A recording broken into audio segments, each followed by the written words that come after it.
মিরপুর শেরেবাংলা স্টেডিয়ামের একাডেমি মাঠে ক্রিকেটারদের আশপাশে থাকা এই মানুষটা কোনো বিদেশি কোচ নন। তিনি একজন পেশাদার ডাক্তার, আনুষ্ঠানিকভাবে যার পদবি sports psychologist. Doctor David Scott বিসিবির হাই পারফরম্যান্স ইউনিটের সাথে কাজ করছেন একজন মনোবিদ হিসেবে।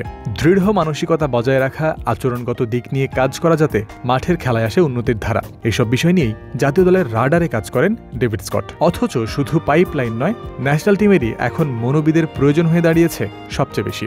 ঝিমিয়ে পড়া দলে উদ্যম ফেরাতে সাইকোলজিস্টের সাথে কাজ করার পরামর্শ দিয়েছেন বিসিবির সাবেক প্রধান নির্বাচক মিনহাজুল আবেদিন নান্নু।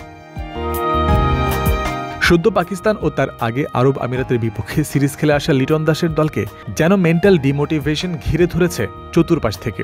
পাকিস্তানের কাছে হোয়াইট ওয়াশ হয়েছে টাইগাররা। বাংলাদেশের টি-20 সামর্থ্য বিবেচনায় যা অবাক হওয়ার মতো কিছু নয়। তবে তার আগে আরব আমিরাতের বিপক্ষে খাবি খাওয়া নিশ্চয়ই আশা করেননি ভক্তরা। স্কুল, কলেজ বা ছাত্র জীবনে অনেকেই একটা বিষয়ের সাথে পরিচিত হয়ে থাকবেন, পরীক্ষার খাতায় পারা জিনিসও ভুল করে আসা।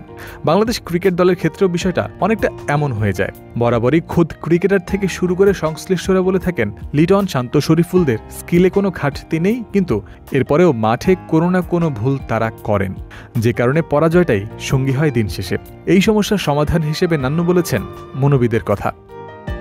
এইখান থেকে উত্তরণ ঘটাতে হলে একজন ভালো মনোবিদ নিয়োগ দিয়ে ক্রিকেটারদের নিয়ে আলাদা সেশন করতে হবে। খারাপ খেলার কারণগুলো খুঁজে বের করতে হবে। আমরা ব্যাটিং করতে পারিনি, আরব আমিরাতের সঙ্গেও না, পাকিস্তানেও না। যে উইকেটে খেলা হয়েছে সেখানে 225 থেকে 230 রান হওয়া উচিত ছিল।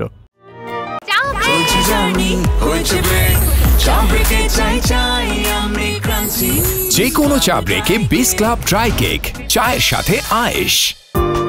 উইকেট ব্যাটিং স্বর্গ হলেও টপ, মিডল বা লোয়ার কোনো এক অর্ডারের ব্যর্থতা বাজেভাবে প্রভাব ফেলে বাংলাদেশ দলের ওপর। শেষ পর্যন্ত রেজাল্টও আসে না নিজেদের অনুকূলে। বোলারদের ক্ষেত্রেও হয় এমনই। পাকিস্তান সিরিজে হাই স্কোরিং উইকেট পেয়ে কাজে লাগাতে পারেনি বাংলাদেশ। কিভাবে কাজে লাগাতে হয় তা লিটন, হৃদয়দের চোখে আঙুল দিয়ে দেখিয়েছেন মোহাম্মদ হারিস, হাসান নওয়াজরা। ভালো উইকেটে নিয়মিত না খেলতে পারার অনভ্যস্ততা, স্কিল বা মানসিকতায় সমস্যা, নাকি অন্য কোনো কারণে এমন হচ্ছে বাংলাদেশের?